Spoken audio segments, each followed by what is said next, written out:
শ্রাবণ মাস, এই মাস পুণ্যার্থী শিবের মাস, অর্থাৎ শিবের জন্ম এই শ্রাবণ মাসই হয়। আর উত্তরবঙ্গের একটি বিশিষ্ট শৈবতীর্থ হচ্ছে জল্পেশ মন্দির। আর এই জল্পেশ মন্দিরে আপনারা দেখতে পাচ্ছেন যে অনেক পুণ্যার্থীদের ঢল কিন্তু এই জল্পেশ মন্দিরে পড়েছে।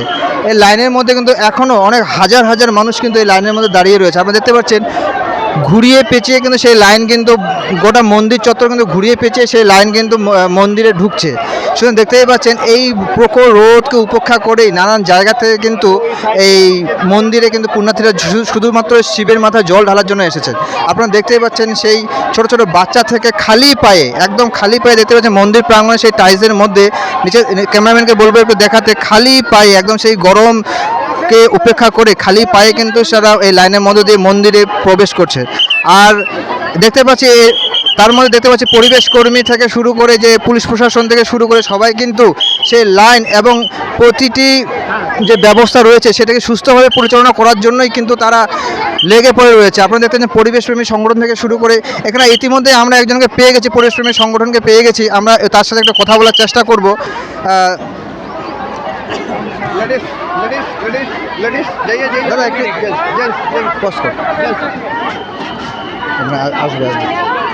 আমরা ইতিমধ্যে পেয়ে গেছি পরিবেশপ্রেমী সংগঠনের, একটু নামটা বলবেন আপনার? আমার নাম নন্দু কুমার, পিপিএসের আমি সম্পাদক। বলছি আজকে এইটা তো তৃতীয় সপ্তাহ, হ্যাঁ, এইবার ভিড় কেমন দেখছেন? এর আগের 2 সপ্তাহ যে গেল 2 সপ্তাহ কেমন ভিড় ছিল, আর সেই তুলনায় আজকে কেমন ভিড়? দেখুন, আগের থেকে আমাদের কাছে রিপোর্ট ছিল যে এবছর যে ভিড়টা হবে সেটা হচ্ছে রেকর্ড ছাড়াবে, যে প্রচুর পরিমাণে ভিড় হয়।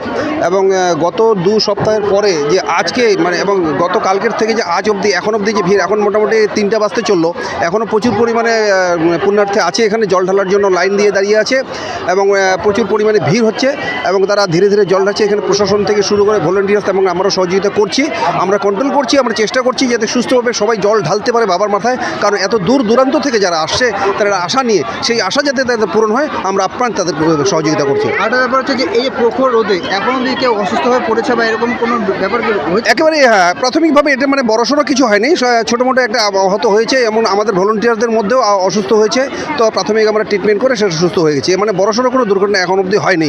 আর প্রশাসন যথেষ্টভাবে সহযোগিতা করেছে, কারণ এসপি সাহেব ছিল নিজে এবং অ্যাডিশনাল এসপি ছিলেন এবং ময়নাগুড়ি থানার আইসি সাহেব এখানে ছিলেন।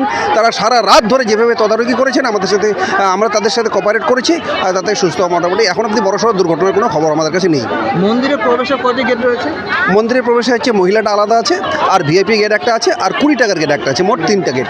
এই লাইনে এখন অবধি কতজন মানুষ দাঁড়িয়ে থাকতে পারে বলে? এখনও মোটামুটি যেটা অনুমানিক যেটা হচ্ছে লাইনে এই পর্যন্ত মোটামুটি 1000 খানিক দাঁড়িয়ে আছে এবং কিছু বাইরে দাঁড়িয়ে আছে। এই ভিড়টা যে এখন প্রায় 3টা বলেন আপনি, তো সকালের দিকে কি ভিড়টা বেশি ছিল? না, কন্টিনিউ চলছে, কালকের থেকে একই রকমভাবে চলছে। তবে কালকে যে ভিড়টা বেশি ছিল, এখন যে ক্রাউডটা সেটা একটু কন্ট্রোলে আছে। মোটামুটি অন্যান্য গত সপ্তাহের মানে অভিজ্ঞতাতে কি মনে হয় কটার থেকে এই ভিড়টা কমার সম্ভাবনা রয়েছে? এটা মোটামুটি অনুমানিক যে ভিড় আছে এখনও পর্যন্ত যে পুণ্যার্থী দেখছি তাতে মোটামুটি রাত্রি 7টা থেকে 8টা অবধি বাঁচতে পারে। আপনাকে অশেষ ধন্যবাদ। আপনারা দেখলেন যে আমরা পরিবেশ প্রেমী সংগঠনের সঙ্গে কথা বললাম, তিনি বলছেন যে এখনও 1000-এর উপরে মানুষ কিন্তু এই লাইনে দাঁড়িয়ে রয়েছে। আর এই লাইন কমতে কিন্তু সন্ধ্যা প্রায় আনুমানিক প্রায় 7টা থেকে 8টা কিন্তু তারা অনুমান করছে যে তারা এই লাইন সম্পূর্ণ শেষ হতে প্রায় 7টা থেকে 8টা কিন্তু সময় লেগে যেতে পারে। ক্যামেরায় সুস্মিতা রায়ের সঙ্গে প্রশান্ত শর্মা, ময়নাগুড়ি টাইমস।